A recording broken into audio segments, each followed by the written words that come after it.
today is a new day and we are going to be doing a fall flavors type of video. I'm going to be cooking up a storm, y'all, so I'm going to bring you along. I'm going to share with you some of my favorite fall meals to do. I know fall is basically almost done, but we still have a couple weeks left. I figured I'd share them with you before December gets here because Vlogmas is definitely happening. So we're gonna be doing some oatmeal, we're gonna do a butternut squash soup, we're gonna be cooking some spaghetti, squash, and ground turkey, as well as a cranberry banana loaf. So without further ado, let's go ahead and get started. Now I know you might be thinking, oatmeal is so basic, but let me tell ya, during the summer, I like to add blueberries, but come fall, in order to make oatmeal super comfy and delicious, I love using milk instead of almond milk. It gives it such a creamier consistency, especially whole milk.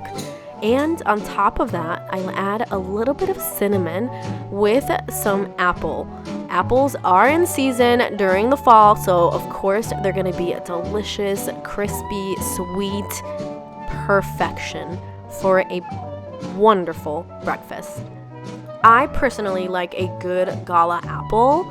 I don't know what it is about gala apples, but they are so good. I know it's super basic, you can get them anywhere, but they just really taste perfect to me. Honeycrisp is a close second, that's for sure. I know there's so many different apples all over the states, so let me know what type of apple you guys have. A lot of the local groceries have local apples, so that's nice. Here in the South, we don't really get that luxury. But one thing that I also like to do is add local honey. Now that's something that we get year round, my friends, and local honey will just totally change whatever dish you use. With a little bit of almonds on top and a little drizzle of honey, perfection.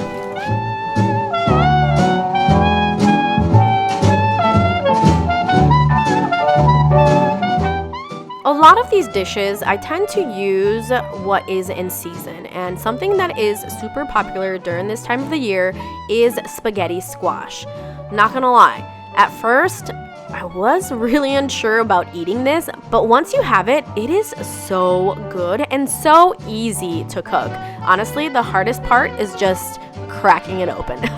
As you can see, it took me a hot minute, but we got there. Once you crack it open, you take out the seeds, you drizzle a little bit of olive oil, salt, and pepper, and you place it face down on a pan and put it in the oven for 40 minutes.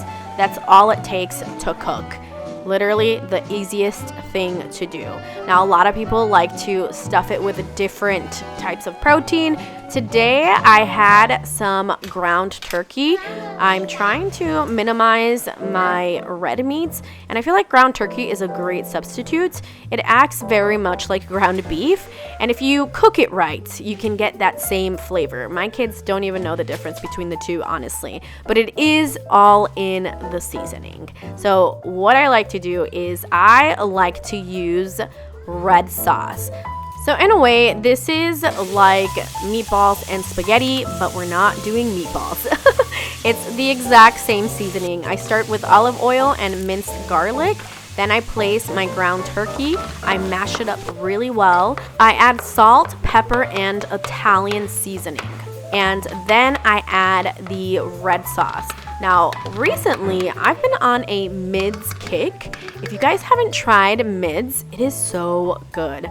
My local Winn-Dixie used to sell it, and then they closed it. And then I found out that Publix sells it. Unfortunately, I haven't found it at my local Walmart. But hey, at least Publix sells it, which is great because I love their red sauce. It is fantastic. It is a fraction of the cost of Roa's. In my opinion, it's actually better. I really enjoy it. We like to use it on our pizza as well as on our pasta. As you can see, in this case, meat. It is kind of sweet in a way. It's not so acidic, and that's what I like about it. And the ingredients are super clean as well. So I add a little bit of that, I let it cook, and I'm also going to then add some spinach. Now the spinach I'm going to just let cook for a little bit. So once I see that the meat is actually done, that's when I go ahead and add the spinach at the end and let it cook for about 10 minutes because it cooks really, really quickly. I don't want it to turn like a dark green, but I still want it kind of soft. So that's kind of my trick to making the spinach taste nice and fresh and not so blah. But once my spaghetti squash is done after the 40 minutes, with a fork, you just go ahead and start to kind of move it around, I guess you can say, like mash it. And then right on top, I place my ground turkey. It is so delicious, my friends. I was surprised that my little one actually enjoyed this. I had cooked her little portion with pasta, but she was asking a little bit of ours. So there you go. You know, you just never know what kiddo is gonna like it.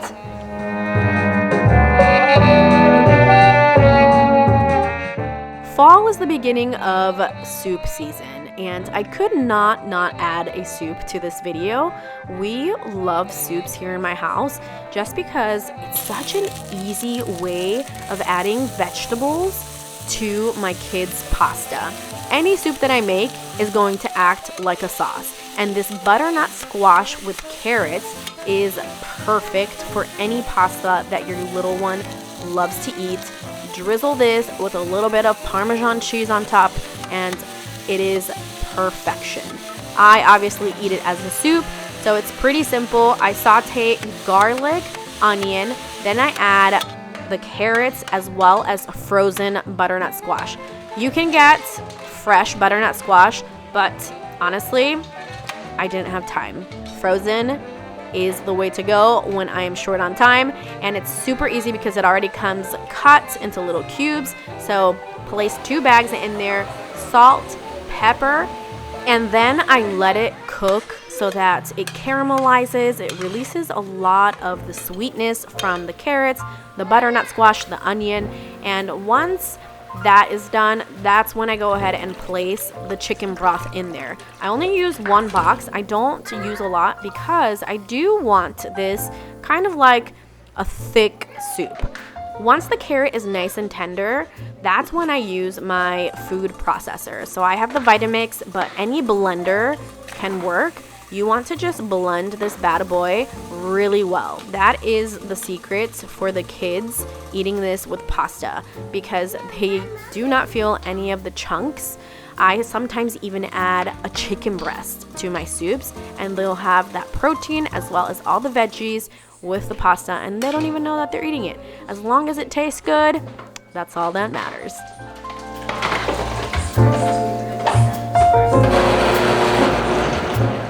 And today I was feeling a rosemary chicken, so I just seared chicken breast with salt, pepper, and dried rosemary. No fresh rosemary because time was of the essence. As long as it tastes good, that's all that matters. So our butternut squash soup is officially done. Now, a lot of people like to roast this in the oven and then they blend it. But personally, I just saute it, make sure that everything caramelizes, and then I add the broth because I don't have time to be doing that. We are trying to hurry around here, okay? So that's what I do. With my kids, what I do is I cook pasta on the side, and then I use this as a sauce because it comes out kind of thick, and they really like their pasta. So they think it's like a pasta sauce in a way, and they're getting carrots, butternut squash. You can always add chicken like I did. I did a little rosemary chicken on the side. Plain and simple. Once again, we are trying to get stuff done today. So I don't have time to slave around the kitchen. So that is going to be basically it. We're going to top it off with a little bit of heavy whipping cream and some pumpkin seeds.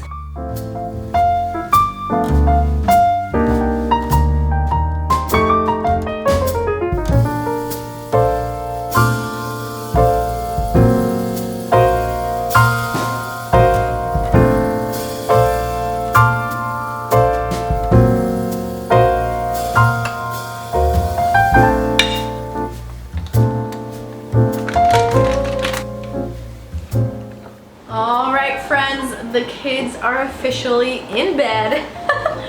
It was kind of crazy.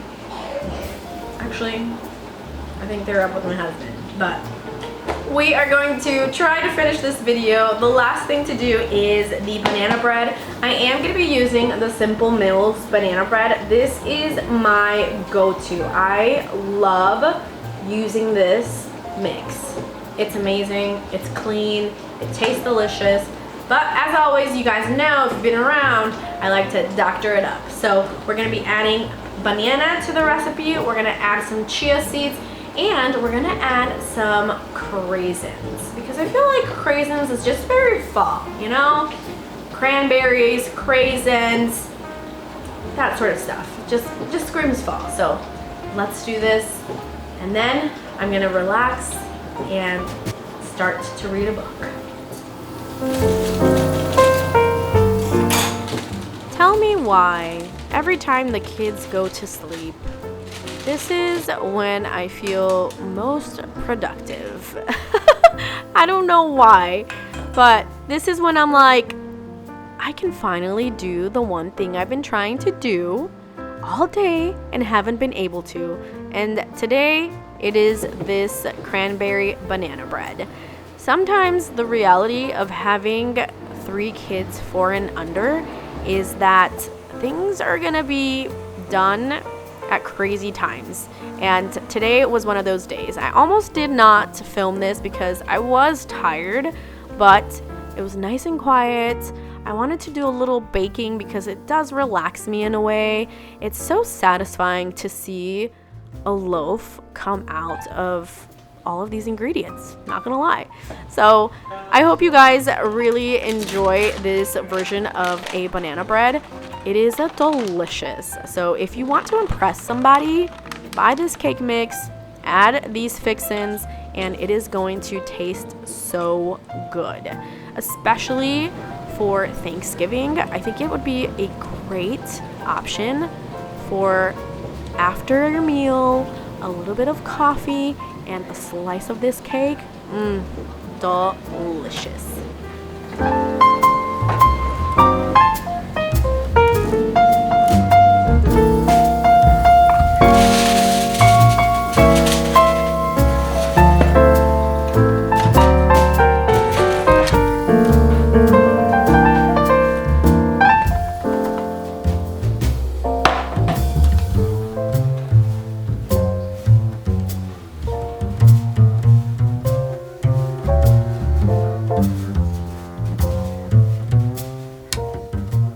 And we are officially done.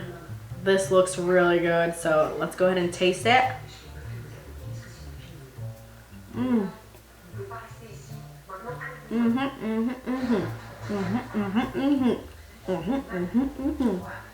So good. The cranberries with the banana, they just mix so well, and the chia seeds give it, I don't know, kind of like that moisture that a banana bread should really have. I love adding chia seeds to my banana bread. I've always done it, but these cranberries, yeah. If you want to do this for Thanksgiving, I think this is definitely going to be like a showstopper. It'll be delicious. So, with that being said, I hope you guys enjoyed this video. It was so fun doing it. I love doing cooking videos just because it's my element. It's what I do every day, all day. And I love sharing easy recipes. Well, at least I think they are easy with you guys. So I hope you guys enjoyed it. So like always, remember to dream big, be brave, and explore life. Until next time. Mwah.